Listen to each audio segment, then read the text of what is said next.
Hi, my name is Tessa, and I'm a beginner costume designer. This is my costume progress video for June 26th through July 10th. As you can see here, the main part of the work on the skirt is already done. But because of the way it was done, the beads didn't go in, so here you can see a video of me just putting in the beads. They're a little bit bigger than the ones that I used on the tunic and the waistband, just because the skirt is so much bigger. And there's over 30 of the individual designs on the skirt, so it's going to take me a little bit to get this done. I've gone ahead and laid out the 2 lines of beads for the necklace for the Atolia costume.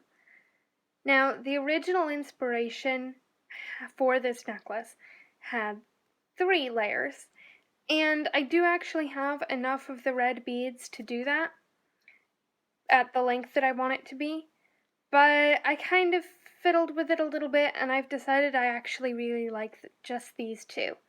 So I'm going to go ahead and string these and put a clasp and a chain on them, and that'll be the final end of the jewelry for the Atolia costume. Here you can see me stringing the beads onto a thread to make the necklace. Now, one thing that I didn't do very well in this is I cut the thread near the knot a little too short, and so I've actually had to rethread this twice now. Both strings have broken once, so I would definitely recommend, if you're going to do this, or if you have any interest in making something like this, definitely tie those knots really securely, because that was really a frustrating mistake to make, and to have it happen twice was just so irritating. And thankfully, it's an easy fix, but it would be a lot easier to just do it right the first time. The other thing that I probably should have done or could have done is use smaller beads in between each of the large beads and tie a knot after each one. I can't really illustrate that in this video because I didn't do it, but that does make sure that if the string does break, not all of the beads come flying off because they're all secured in place along the string. The only issue there is that you get some extra beads that you don't maybe necessarily want, unless you're using beads that are small enough where a knot will keep them in place. The ones that I'm using, the hole is too big for that, but that's definitely something I could think about doing if I ever make a necklace like this again. So one of the things that I had to do for this costume, obviously, is the wig. And Tolia is described as having long black hair. So I got this wig that has very long, curly black hair. And, excuse the state of my head form, but I did kind of a vaguely Grecian-inspired hairstyle. It is not historically accurate. And I didn't film doing this, unfortunately, because I was just winging it and I had no idea what I'm doing. But it's basically a very large half up, half down bun. There's a braid coming out of it at the back. And I basically did various twists and braids and whatnot. You can see there's a braid in here. And most of it is hidden by the fact that her hair is very curly and very dark, and so you just can't see a lot of the detail. The crown goes right into there, and you can actually see here some yarn, which should get tucked back in there.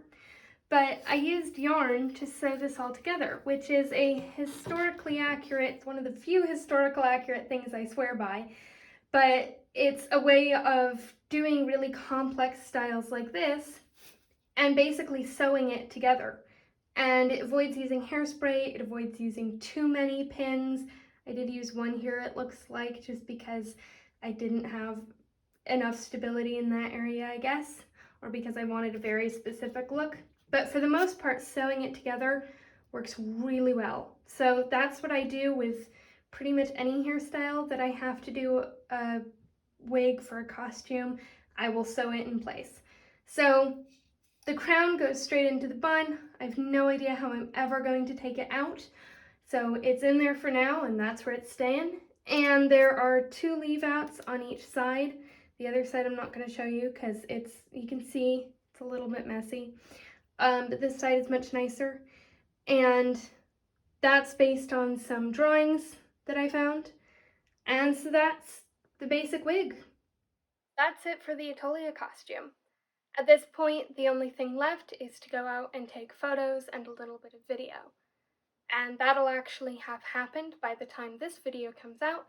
So if you check my YouTube channel or my Tumblr, wherever you're seeing this, you can probably find a post or video where I have the final photos and probably a final video explaining some of my thought process throughout the costume. One of my goals for the next week or so is to continue working on the cloak that I've been making. It wasn't featured in this video because right now there's just a lot of repetitive handwork and I don't want to give the same thing every time, but there's progress being made, and so hopefully I can get some work done on that. I'd also like to continue working on the vaguely Norse-inspired costume that I'm making and see if I can start drafting a first pattern for that.